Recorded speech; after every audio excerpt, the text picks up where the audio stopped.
Salut à toi, moi c'est Wonder Auréville. Ici on parle d'argent, de business et de mindset. Et ce, pas pour impressionner, mais pour construire. Si tu veux comprendre le contrôle de tes finances, créer des revenus intelligents et penser comme un entrepreneur, alors tu es exactement au bon endroit. Ici, on rêve pas de liberté financière, on la construit. En fait, il y a beaucoup de gens qui pensent que faire du business avec la Chine, c'est risqué. En réalité, ce qui est risqué, c'est de faire du business sans méthode. Aujourd'hui, je vais t'expliquer comment trouver un fournisseur chinois fiable, sans te faire arnaquer, sans perdre ton argent et surtout sans dépendre du hasard. En réalité, la vraie question qu'il faut se poser, c'est quel est le vrai problème? En réalité, le vrai problème, c'est pas la Chine, c'est le fait que la majorité des gens, ils cherchent le prix le plus bas. Et quand tu cherches le prix le moins cher, logiquement, tu attires tous les mauvais fournisseurs. En Chine comme ailleurs, il y a des amateurs, des intermédiaires et des professionnels. Ce qu'il faut savoir, c'est que ton objectif, c'est pas de trouver le moins cher, c'est surtout de trouver le plus fiable et le plus rentable à long terme. La question, elle se pose, c'est où chercher un fournisseur? Pour trouver un fournisseur, en fait, il y a plusieurs méthodes. Tu peux chercher sur Taobao, 1688 ou encore AliExpress. À savoir dans tout ça, c'est qu'ils appartiennent tous à Alibaba Group. Quelles sont les différences? Les différences, elles sont simples. AliExpress, c'est facile d'utilisation, mais on a des marges qui sont faibles. Taobao, on a des prix locaux. Du coup, on a un vrai potentiel. Et 1688, c'est vraiment l'idéal si tu veux scaler ton business. L'important, ça se rappelle dans tout ça, c'est qu'un entrepreneur, il cherche pas une plateforme, il cherche un avantage stratégique.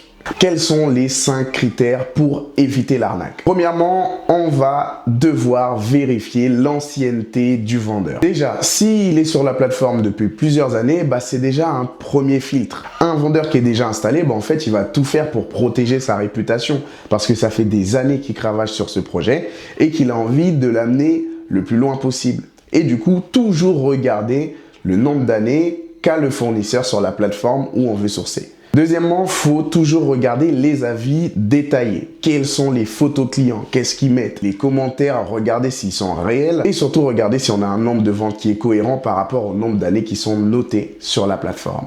Numéro 3, il faut que tu te concentres sur la communication. Pose des questions précises. MOQ. MOQ, c'est Minimum Order Quantity. Donc, quelle est la quantité minimum qu'il faut commander pour recevoir des articles de ce fournisseur? Quels sont les délais réels? Est-ce que ça prend plusieurs jours, plusieurs semaines ou même plusieurs mois dans certains cas? Toujours se renseigner sur ces sujets-là. Demander si on peut faire de la personnalisation. Donc faire en sorte de changer le produit pour l'adapter à notre marché et à nos goûts. Demandez aussi quelles sont les conditions de remboursement. C'est très important de se renseigner en amont et de ne pas buter dessus une fois qu'on est dans la galère et qu'on est dans les problèmes. Toujours à notifier qu'un fournisseur sérieux, il répond toujours rapidement et clairement.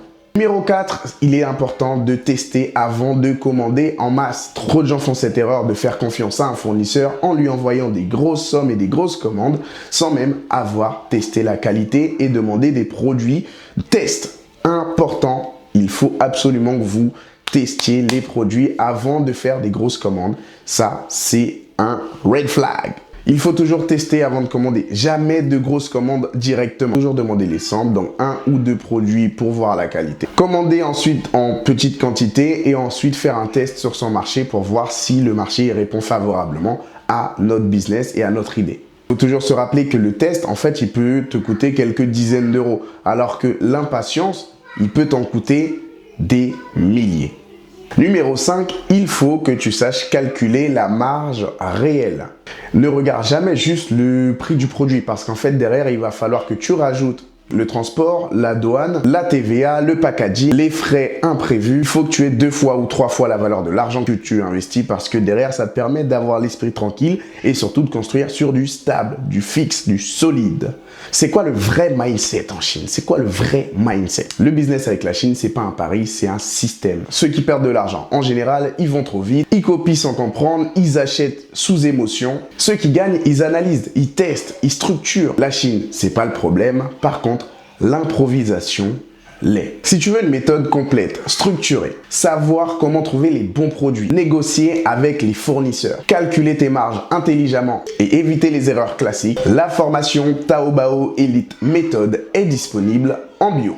Si cette vidéo t'a apporté de la valeur, abonne-toi et active la cloche. Ici, chaque vidéo est une brique de plus vers ta liberté financière. On ne cherche pas la richesse pour briller, on la construit pour être libre. Et rappelle-toi toujours, on ne rêve pas de liberté, on la construit.